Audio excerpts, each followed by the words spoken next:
Alright, YouTube. I'm kind of remaking a video I did before because I'm a new YouTuber and I'm not even a YouTuber, but I'm just trying to share my knowledge with radio. It's a new hobby for me, so my channel is kind of more directed towards CBers to educate them, maybe to help you get into amateur radio eventually without being a freaking jerk like a lot of these guys are. Um, and DXing is the fun part of radio. So getting into my channel, it's not just about DXing. It's about radio in general, but DXing is just distance, talking distance, long distance. When you get into CB radio, I think it's important to get involved with your local CB community. So get your CB set up and keep it on all the time. Put the squelch on, run an extension speaker to your living room when you're watching TV, and have that thing on all the time. And find out where people are. Here in my area, it's 32. Everybody's on 32 all the time. So I just keep my radio on and I just listen. Get to know everybody on the band. Introduce yourself. Come up with a handle. It's all part of the game. It's fun. My handle's Big Bird. But everybody's got a handle. And get involved with the local people. And find out who's on the radio. And go to the events. Go to the swap meets. Introduce yourself. Get involved. That's how you're going to be a part of the radio community. So I'm a ham operator. I'm a CB guy too. I am a member of my local repeater organization. I always donate every year to upkeep the repeater, even though I don't even use it, because I want to get to know people in my radio community. So just wanted to kind of cover that. You're not going to have fun with radio unless you get to know other people that are into it. Now, DXing. DXing is talking long distance. And the most important thing, the most important two things for CB radio is your antenna system.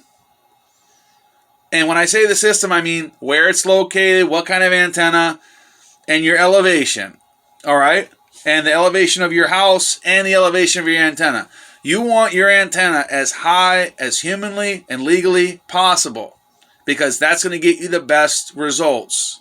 And you want to use the highest quality coax cable that you can afford in most applications. If you're just running a 10-foot run, you can maybe get away with something cheaper, but use the best stuff you can, especially on anything over a 25, 30-foot run.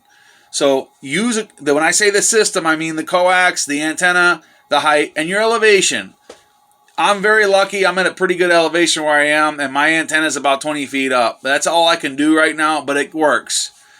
Because if you look out on the horizon from my house, there's a big valley, and on the other side, there's a bunch of CBers, and we talk all the time. And they're like 20 miles away, but it's great. So when you want to get into local or DXing, you need to have a good antenna system. Now, into the next thing I want to segue into, and again, I never want to advocate any illegal activity on this channel. The legal power limit for CB is 4 watts. You do not need more than that. Okay? Now, in the ham radio world, there's guys running 1500 watts, and they have better results sometimes because they're going to be more clear. How power works with radio is every time you double your wattage, you'll get a small gain of on the S meter on the other end. So I'm not even talking about CB. Let's just say 10 meter band.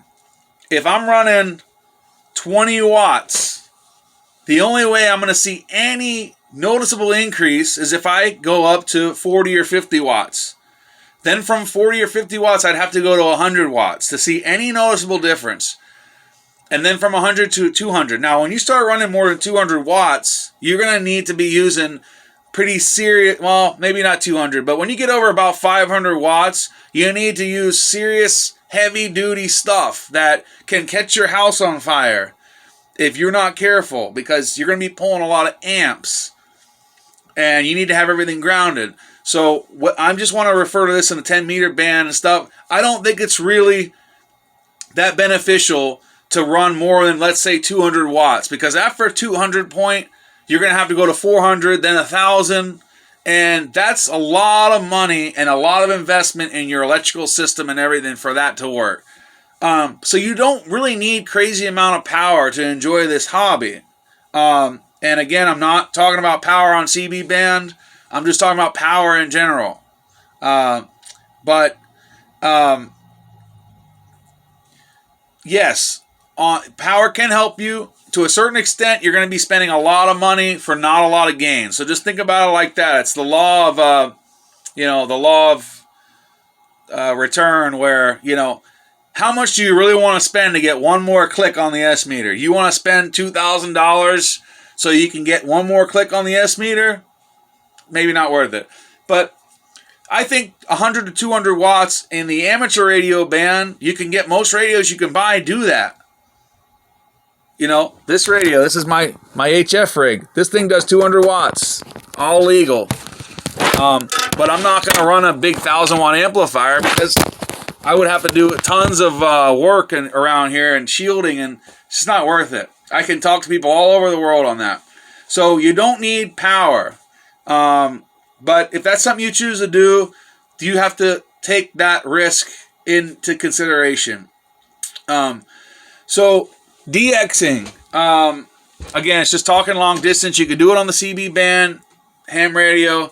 One thing that helps me is I like to keep a pen and a paper around. So, I like to write down people's call signs, or on CB, you could write down their call handle, whatever, and have a little log.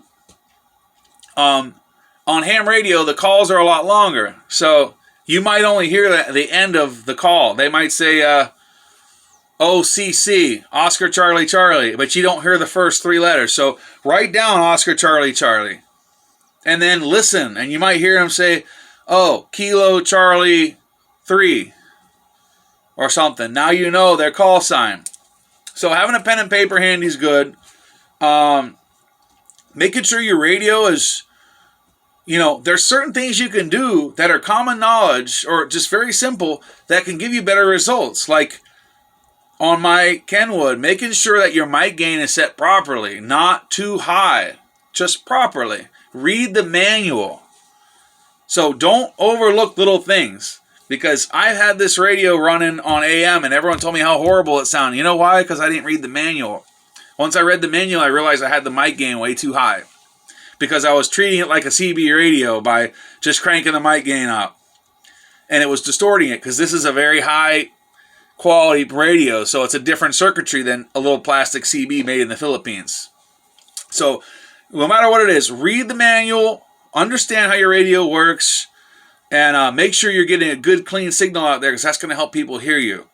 So we got antenna system, the law of diminishing return. You don't want to spend too much. Spend what you're comfortable with, but you don't need 1,000 watts to have fun. You can have a lot of fun on 30 watts on the 10-meter band. On CB band, you can do 4 watts or 12 watts on sideband. You can make contacts. Now, on CB band, generally, when you're DXing, it's going to be channel 38, lower sideband. Channel 36, 37, 38, and 39. But generally, it's 38 LSB, lower sideband. That's where the DX happens. I don't know why people just gather there, but that's the allocation. People use it. It's a gentleman's agreement. So if you are into CB only, you don't have a ham license, and you want to do DXing, wait for the right conditions, and the more you do it, the more you're going to understand the conditions, but it generally happens around sunset and sunrise for 10 and 11 meter when they open, and 11 meter is CB, 10 meter is the band above CB. Those bands, and when I say band, I mean that frequency notch that's allocated. When that band opens up, you'll hear all these distant stations coming in. Now, it gets really congested on 38, so you want to just always be listening, because you might be able to break in there in the beginning before it gets too much traffic. So listen. And the other thing is, let's say 38 lower sideband is really busy, right? You can scroll up to 39 lower side and call CQ. So on the CB, you say, CQ, this is whatever your call sign in CB that you come up with. Generally, it's a 3-digit number. So I could use 610, New Hampshire. You could be 505, Georgia, whatever you want. You can just call yourself Cookie Monster. Generally on sideband, though, there's a little more etiquette than on AM/CB. So when I say etiquette, I mean they don't really use the handles so much. It's more your numbers. It's kind of like a hybrid between ham radio and CB, sidebanding. They'll say Roger instead of 10-4, so you'll hear Roger a lot.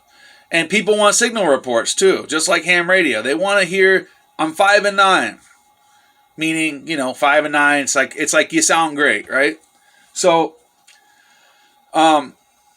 if you are on 38, it's really busy, you can't get a word in, no one hears you, try going down to 37 or 39, lower sideband, and say, CQ, this is 505, New Jersey. Say it a few times. Don't change channels. Stay on there. And commit to it. And try for a minute or two. And someone might come back to you. Generally, the sidebanders hang out right on the upper edge of the band. 36, 37, 38, maybe 39. You're not going to hear much sideband activity besides that, and it's generally always lower sideband. Now, again, I'm talking about legal CB. Now, there are some freebanders that hang out on upper sideband, like a lot of Hispanic channels. You'll find between 40 and 50 upper sideband, like 27.4, 27.425 or 435 upper sideband. That's, you're not supposed to be up there with people using it. So anyway, have your pen and paper. Have a call sign. Have your antenna system ready to rock, tuned up, SWR, everything good. And that's how you do it. You get out there, start talking to people. This is a fun hobby, and I want to be that guy that gets the CBers into ham radio. Because I do feel like there's a negative connotation with ham radio. It's a lot of older guys that are jerks. I'm 35 years old. I consider myself kind of a nice, fun person, and I kind of want to get more people into radio because it's more fun when we get more people into it. So, yeah, there's definitely areas where it all comes together. Ham and CB and sidebanding, and it's a community. Radio is a community. So anyway, I hope that kind of helps you. This is like a summary of stuff that just to get you on the air, and hopefully that helps you a little bit. All right, have a great day.